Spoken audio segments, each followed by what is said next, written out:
J'ai sorti un livre il y a quelques jours maintenant qui s'appelle Self Manager. J'explique comment en quelques jours chacun peut s'organiser mieux au travail et mieux profiter de sa vie perso. Vous y retrouverez les meilleures méthodes pour remettre du sens dans votre job, automatiser votre workflow, traiter votre to-do list sans stress, collaborer en ayant plus d'impact et enfin, mieux déconnecter du boulot dans votre vie perso. Si vous souhaitez en savoir plus, recherchez Self Manager sur votre librairie en ligne sans tiret ou cliquez simplement sur le lien en description. Voilà, la page d'autopromo est terminée, passons maintenant à mon invité.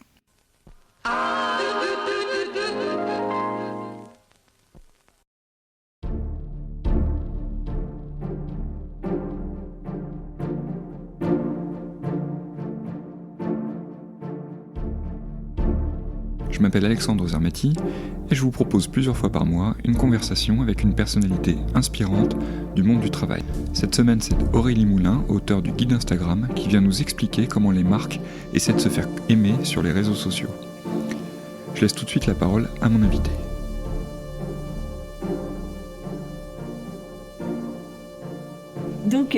Donc bonjour, je suis Aurélie Moulin, donc je suis experte en marketing Instagram. J'ai lancé ma structure qui s'appelle 3S de Citron en septembre 2018, donc c'est tout récent. Et mon rôle en fait c'est d'accompagner les professionnels dans le développement de leur marque sur Instagram principalement. Donc ce que je fais c'est des missions d'audit, des recommandations stratégiques, du coaching et des formations. Et avant ça, en fait j'ai passé 10 ans chez Au Féminin, donc le groupe Au Féminin en tant que responsable acquisition audience. Et là-bas mon rôle était de développer les audiences organiques des sites web du groupe et aussi les audiences des comptes sur les réseaux sociaux, parce qu'en fait Au Féminin c'est beaucoup développé sur les réseaux sociaux, donc audience organique et payante et donc voilà, donc j'ai beaucoup appris là-bas. Et encore avant cela j'ai travaillé en agence donc en agence web pour des grands comptes où je faisais du SEO et de l'Ads en fait, donc l'équivalent de Google Ads aujourd'hui. Et donc voilà, donc ça fait 20 ans que je travaille aujourd'hui dans le web marketing, donc ce qui ne nous rajeunit pas.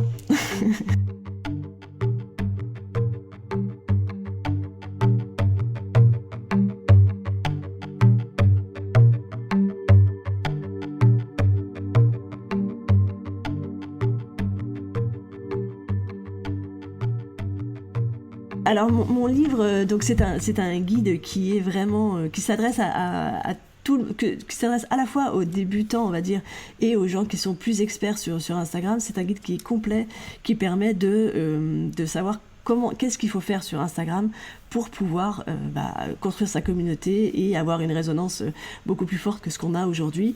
Donc ça parle absolument de tout, du début qui est de construire sa stratégie, enfin de définir ses objectifs, identifier son avatar et définir sa ligne éditoriale jusqu'à des questions beaucoup plus basiques qu'on me pose tout le temps. C'est quel hashtag utiliser, à quelle heure je dois poster, comment faire pour avoir plus d'abonnés, voilà, tout, en fait, c'est vraiment global. C'est de A à Z tout ce qu'il faut faire sur Instagram pour réussir à faire grandir son compte et à en faire ce qu'on veut en faire, c'est-à-dire soit vendre des produits, soit avoir une plus grande communauté.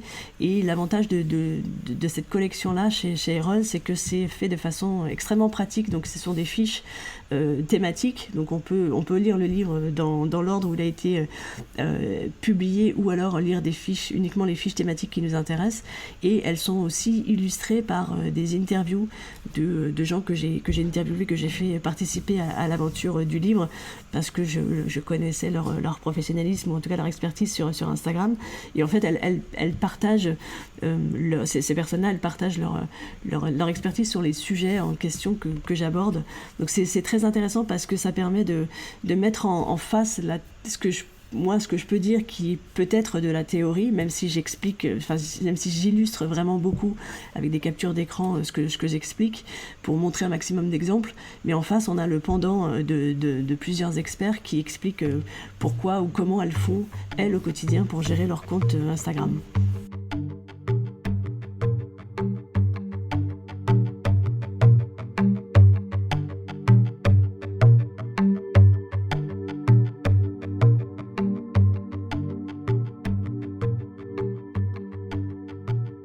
L'avantage, en fait, c'est qu'il faut être là où les gens sont connectés aujourd'hui. C'est-à-dire que c'est vrai que si on a un site web, c'est bien, mais il faut faire venir les gens depuis Google ou depuis la publicité. Et donc, en fait, il faut capter les gens, essayer de les faire venir de là où ils sont. Donc avec le référencement, on les fait venir quand ils sont dans un besoin de recherche, c'est-à-dire qu'ils vont rechercher quelque chose et on va être bien référencé, on va être bien positionné sur Google sur un mot-clé, donc on va les capter au moment où ils recherchent quelque chose. Mais en fait, les gens ne sont pas toujours en recherche de quelque chose, mais par contre, ce qu'ils font constamment, c'est d'être connectés toute la journée sur les réseaux sociaux. Et donc en fait, pourquoi les marques doivent être sur les réseaux sociaux ? Elles doivent être là où les gens sont connectés toute la journée. C'est juste que ça permet de capter une audience qui est là et qui n'attend que ça, en fait, d'être abreuvé de contenu, d'être diverti ou d'être informé de différentes choses. Et donc l'avantage, c'est d'être, de se faire voir auprès de gens qui sont là juste dans un moment de détente, on va dire. Donc sur Instagram, c'est beaucoup de la détente, hein. Les gens sont là pour faire une pause ou pour se divertir. Et l'avantage, c'est d'être là pour capter l'attention de gens qui sont de toute façon, qui consomment du temps sur ces plateformes-là. Donc l'avantage quand on est une marque, c'est que quand on est une marque puissante, c'est qu'on peut être présent sur beaucoup de réseaux sociaux en même temps. Donc les gens qui sont sur Instagram à l'instant T ne sont pas sur Facebook. Donc si on est sur les deux, tant mieux, on capte les gens qui sont à ce moment-là sur Instagram et sur Facebook, et sur tous les autres réseaux sociaux, bien sûr. Voilà, c'est ça l'avantage, en fait, c'est de capter une audience qui à la base n'est pas forcément en recherche de ce qu'on a leur à proposer, donc d'être dans une recherche active comme via le référencement, mais d'être là, de toujours leur rappeler qu'on existe et de leur proposer évidemment tout ce qu'on a à leur proposer comme expérience divertissante ou de communication sur nos produits ou nos services.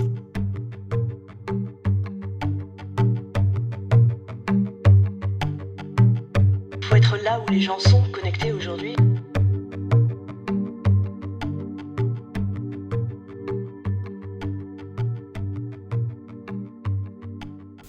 À mon avis, c'est le mode de communication, en fait. Instagram, c'est le réseau social de l'image, et c'est vrai que les jeunes ne sont pas les plus fervents du mot, on va dire. Ce sont pas ceux qui passent du temps à écrire. La preuve, c'est qu'ils communiquent énormément par messages vocaux. C'est-à-dire ils s'écrivent même plus des textos ou des SMS, ils s'envoient des messages vocaux, et ils parlent et ils s'envoient les messages. Donc l'avantage d'Insta ou de Snap, c'est vraiment de communiquer par l'image et de façon instantanée, rapide. Donc sur Snap, c'est vraiment différent d'Instagram, parce que l'Instagram, on est quand même dans un culte de l'image et dans une mise en scène un peu de sa vie qui demande quand même un peu plus de travail et de mise en scène que sur Snap, et c'est pour ça que Instagram a vraiment explosé à partir du moment où ils ont intégré les stories, parce que les stories elles permettent en tout cas de communiquer de façon instantanée et de pas trop se casser la tête à faire des belles choses. En tout cas, on peut aussi faire du très joli en stories, mais l'avantage aussi, c'est de pouvoir le faire comme ça en live et en instantané, et les jeunes aiment beaucoup ça, en fait, communiquer par l'image et par le son plutôt que par le texte. C'est l'une des choses qui font que ça a bien fonctionné. Ensuite, il y a aussi le fait qu'il y a tous les influenceurs et les célébrités sont aussi sur Instagram, mais ce sont pas mal de comptes aussi qu'ils suivent eux par ailleurs. Donc tout le monde s'influence, on va dire. Et c'est vrai qu'aujourd'hui, c'est beaucoup plus facile de suivre une célébrité sur Instagram que sur Facebook, quoi. Facebook, ce n'est pas vraiment le réseau social pour ça, même s'il y a vraiment des énormes comptes d'influenceurs et de célébrités sur Facebook. Mais maintenant, la communication se fait énormément sur Instagram.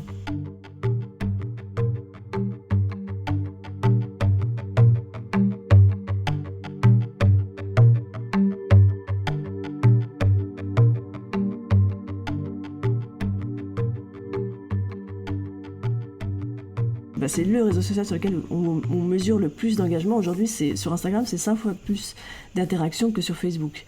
Et l'avantage, ce que ça donne comme avantage aux marques, c'est qu'elles peuvent être comme ça au plus près de leur audience, c'est-à-dire qu'elles peuvent vraiment être en contact avec les gens qui les suivent, et elles peuvent percevoir, en tout cas avoir des retours sur ce qu'elles ressentent, ce qu'elles pensent de la marque, donc via évidemment des interactions, des likes, mais aussi et surtout les commentaires et les messages privés, où là, une marque a vraiment le retour en one-to-one de la part des gens avec lesquels elle communique. Ce qui n'est pas du tout possible aujourd'hui quand on peut avoir un site web avec énormément d'audience, plein de visiteurs uniques qui viennent sur le site web. Les seules interactions qu'on va avoir avec les gens qui visitent le site web, c'est on va voir qu'ils vont faire des pages vues, ils vont éventuellement s'abonner à une newsletter, ils vont créer un compte pour acheter peut-être un produit, mais on va pas avoir de retour quali, en tout cas avec des mots de ce qu'ils ont ressenti ou de ce qu'ils pensent de la marque. Et l'avantage d'Instagram, c'est ça, c'est que on va avoir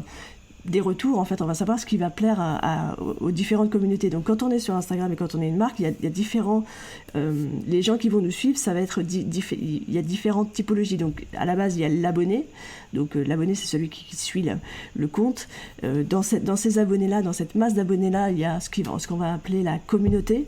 Donc la communauté, ce sont vraiment les fans. Je différencie les abonnés des fans, parce que la communauté engagée, les fans, ce sont ceux qui vont engager, qui vont discuter, qui vont participer à l'aventure de la marque en interagissant avec les contenus. Ça, c'est important. Donc abonnés et communauté, il y a évidemment beaucoup plus d'abonnés que de gens qui font partie de la communauté pure, donc des fans en eux-mêmes. Parmi ces gens-là, il va y avoir des prospects, c'est-à-dire des gens qui vont être potentiellement clients de notre marque. Donc tous les fans ne vont pas être des gens qui vont acheter, mais ils vont quand même participer à l'aventure, justement en interagissant avec les comptes, en donnant leur avis, mais c'est pas forcément eux qui vont acheter. Donc parmi les fans, il y a ceux qui peuvent être intéressés par acheter, donc des prospects. Ensuite, il y a les clients, donc ceux qui vont vraiment acheter les produits. Donc tout ça, ça fait un entonnoir en fait du plus important au plus petit. Et après les clients, il y a les ambassadeurs, c'est-à-dire ceux qui ont acheté et qui vont recommander la marque. Et ça permet de boucler en fait ce cycle-là. C'est-à-dire que à partir du moment où quelqu'un devient client de notre produit ou de nos services, ces gens-là ont aussi une puissance, c'est-à-dire qu'ils vont pouvoir recommander auprès de leur propre communauté à eux. Donc que ce soit des petits comptes sur Instagram ou des grands, on s'en fout. En fait, l'idée, c'est que eux vont partager leur expérience avec nous, avec nos produits, avec ce qu'ils ont acheté de nos produits ou de nos services, et ils vont pouvoir les recommander. Donc ça, ce sont les ambassadeurs. Et Instagram, en fait, permet justement de toucher toutes ces personnes-là. D'abord, il faut se constituer une base d'abonnés, donc ceux qui vont nous suivre, donc il faut aller les chercher ou les faire venir. Et voilà. Et le but, en fait, c'est de les transformer en fans, en prospects, clients et ambassadeurs. Et l'avantage, en fait, d'Instagram, c'est que on peut vraiment créer une communauté de fans avec les contenus que l'on va partager. Ça, c'est vraiment une force qu'Instagram a et que d'autres réseaux sociaux n'ont pas forcément, c'est qu'on peut nouer vraiment une relation qui est vraiment affective avec les gens qui nous suivent. C'est pas seulement du transactionnel, c'est vraiment du relationnel où on va partager les coulisses de notre activité. On va aussi sonder notre audience en leur demandant leur avis sur ce qu'on est en train de faire. Ça, c'est très très important de leur demander. Ça peut permettre, par exemple, d'éviter de passer en production des choses qui vont pas se vendre. Si on hésite entre deux produits, par exemple, on veut développer un produit et qu'on hésite entre deux couleurs ou deux typologies de choses différentes, on peut vraiment sonder le corps de sa communauté en leur demandant qu'est-ce que vous préférez, ça ou ça. Ils vont voter et c'est un énorme... Une puissance vraiment extraordinaire que Instagram permet d'avoir, c'est qu'en instantané, enfin dans une story, on met un sondage, on a une réponse tout de suite en 24 heures, alors que si on devait aller envoyer un sondage par mail, par newsletter, on peut aussi le faire, bien sûr, mais les retours ne sont pas aussi instantanés que ceux qu'on peut avoir sur Instagram. Donc voilà, sur Instagram, on invite les gens à faire partie de notre aventure entrepreneuriale et on leur fait partager évidemment la façade, ce qu'on a à montrer, mais aussi l'envers du décor et les coulisses de l'aventure. Ça, c'est vraiment très très important en fait. C'est le réseau social sur lequel on mesure le plus d'engagement aujourd'hui. Sur Instagram, c'est 5 fois plus d'interactions que sur Facebook.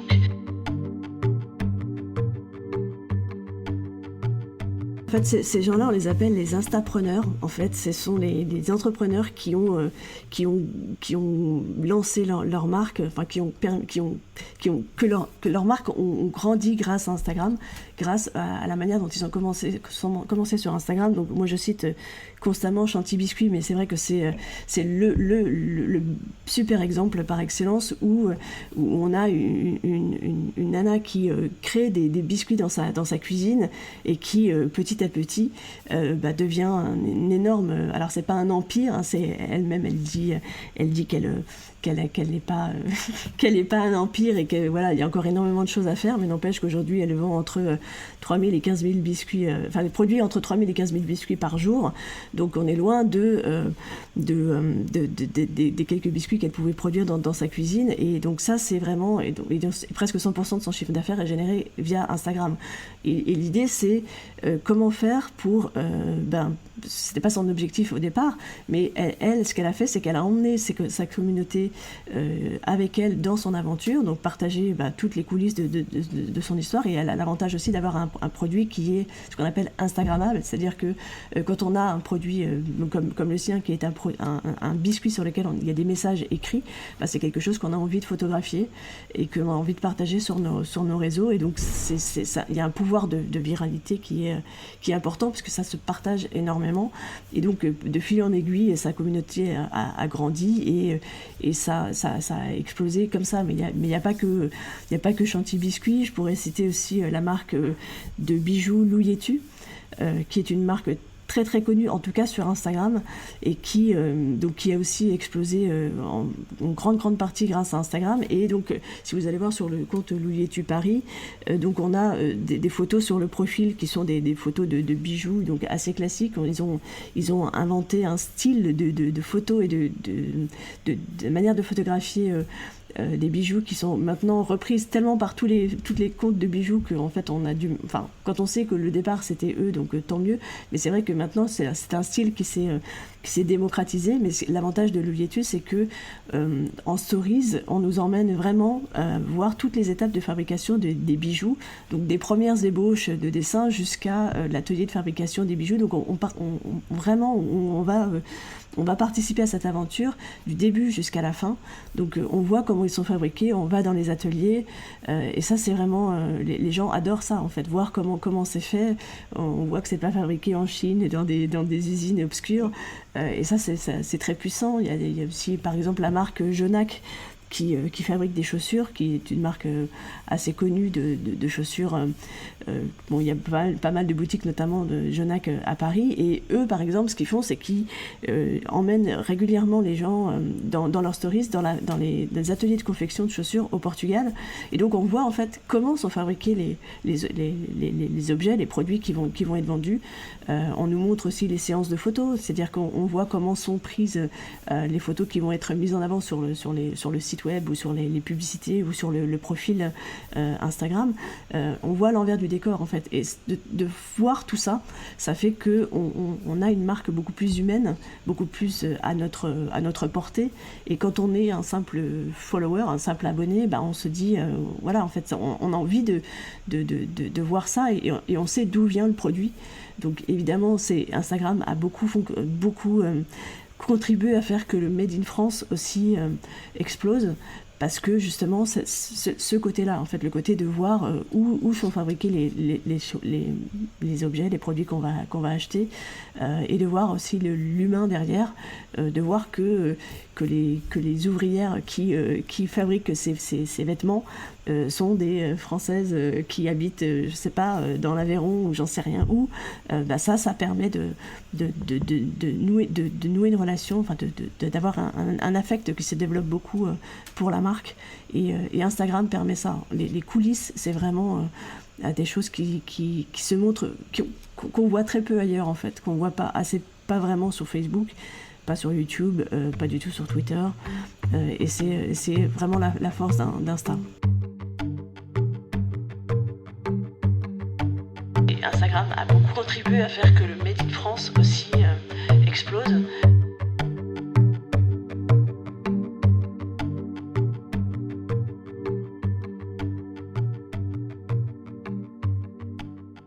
Oui, Oui, je pense, enfin, moi ce que je vois, je suis aussi pas mal de marques qui ne sont pas nées sur Instagram, mais qui depuis s'y ont mises et qui communiquent aussi de cette même façon-là. Je pourrais citer par exemple Michel Augustin, qui est une marque qui est quand même beaucoup plus vieille que les réseaux sociaux, on va dire, dans le sens où elle a pas 5 ans, cette marque. Et quand on suit Michel Augustin, on peut par exemple voir qu'il nous emmène au Pays Basque pour voir comment sont fabriqués les fromages qui sont utilisés dans leurs biscuits, dans leurs gâteaux apéritifs. En fait, ces codes-là, c'est devenu une marque enfin un mode de communication qui est adopté aussi par les marques plus institutionnelles. Gemio, par exemple, qui est une marque aussi de bijoux, qui est née bien avant les réseaux sociaux. Enfin, qui est né il y a 8 ans et qui est né bien avant Instagram, avant qu'Instagram devienne grand, parce que Instagram a 10 ans, c'est pareil, en fait, ils sont nés de façon normale, en fait, c'est une marque qui s'est lancée de façon normale, mais qui a explosé aussi grâce à Instagram, parce que on a cette volonté aussi de montrer cet envers du décor. Donc, même si on est une entreprise qui est plus institutionnelle, même si on travaille dans la banque ou dans l'assurance, voilà, des secteurs qui sont pas non plus forcément très instagrammables et très très sexy, on va dire. Et bien en fait, ils adoptent aussi ces codes-là, de montrer. Alors évidemment, on a moins de choses à montrer quand on vend de l'assurance, mais de montrer comment travaillent les collaborateurs en interne, de montrer cet aspect humain-là. C'est très important de montrer les associations caritatives pour lesquelles elles peuvent travailler aussi. Il y a des thèmes sur Instagram qui sont très très forts. Donc tout ce qui est caritatif, tout ce qui est on va dire humanitaire ou des bons sentiments, ça c'est des choses aussi qui s'exploitent beaucoup par des entreprises aussi qui sont un peu plus notamment institutionnelles et moins instagrammables, parce que ça fait partie aussi des choses qu'ils font au quotidien, mais qui ont une résonance beaucoup plus importante sur Instagram que sur n'importe quel autre réseau social.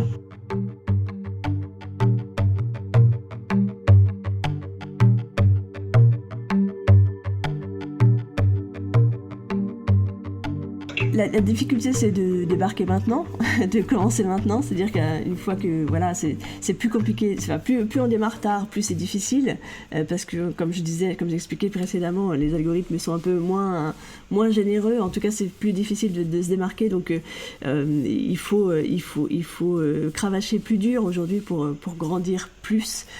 En tout cas aussi vite qu'avant. Donc ça c'est une première chose. La deuxième chose, c'est que comme c'est un mode de communication qui est très pour bien communiquer sur Instagram, il faut aimer Instagram et connaître Instagram. Et donc il y a cette phase d'apprentissage de comment on communique sur Instagram qui est forcément un temps qu'il faut prendre. Donc soit on recrute des gens qui savent déjà le faire, soit on l'apprend par soi-même. Mais c'est vrai que il faut accepter ce qui est difficile pour certaines marques, c'est d'accepter justement de jouer le jeu de cette transparence, on va dire, le fait d'emmener les gens, d'embarquer les gens dans son aventure entrepreneuriale. C'est pas forcément quelque chose dont ils ont l'habitude de faire, de braquer je vais pas dire les caméras, mais les smartphones de les retourner sur eux-mêmes. Ça c'est pas forcément évident, parce que on est avec une marque institutionnelle, on a plutôt l'habitude de montrer des choses et d'essayer de mettre en scène un certain nombre de mettre en scène ses produits ou ses services, mais de les faire incarner aussi par d'autres gens que soi-même. Et quand on arrive sur Instagram, ce que les gens cherchent à voir, c'est qui sont les visages, quelles sont les personnes derrière ces marques. Et donc en fait, ce qui est difficile pour certaines entreprises, et notamment les plus grosses, justement, c'est de retourner la caméra et de se montrer soi et de montrer qui on est, sans avoir tous ces artifices de la communication classique, du marketing, de la publicité. Ça, c'est quelque chose qui est vraiment assez difficile à appréhender pour certains, parce que c'est pas dans la tradition en fait des entreprises les plus institutionnelles. Ouais.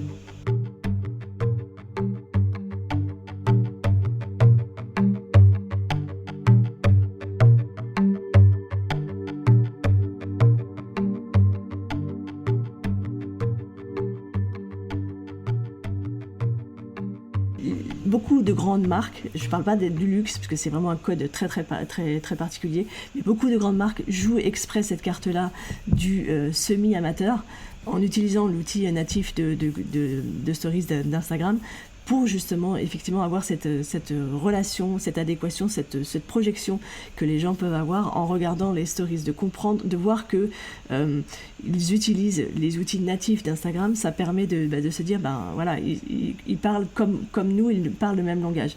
Et il n'y a rien de pire qu'une marque qui va utiliser un snap, enfin des filtres qu'ils ont utilisés via Snap, ou maintenant on voit même des vidéos TikTok qu'ils vont exporter, enfin, qu'ils vont importer et diffuser sur Instagram. Ça marche pas en fait.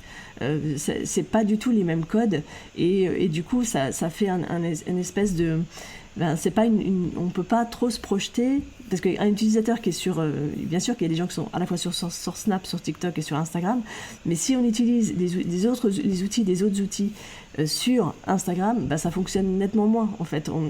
La plupart en fait des gens sont plutôt accros à un réseau social, et vont vraiment se projeter via des choses qu'ils peuvent reconnaître. En fait, c'est simplement ce qui fonctionne, c'est le fait qu'on reconnaît, on a l'impression de voir les stories de ses potes, de sa copine, voilà, ou même les nôtres, parce qu'on utilise les mêmes codes, et on peut regarder les stories par exemple d'un compte qui fonctionne énormément, qui s'appelle de Sephora. Donc Sephora, à la fois le .com et le France, donc l'américain et le compte français, ils font quelquefois des très belles stories bien mises en scène et tout ça, mais ils font aussi énormément de stories justement faites comme ça, vraiment faites sur l'application, et c'est ce qui fait que ça fonctionne énormément. C'est effectivement cette projection qu'on peut faire et se dire, c'est comme si je regardais les stories de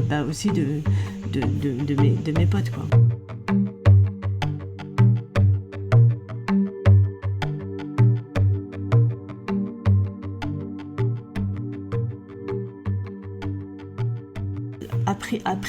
Apprivoiser cet outil-là, c'est-à-dire qu'on ne peut pas être bon sur Instagram si on n'aime pas Instagram, si on ne l'utilise pas au quotidien.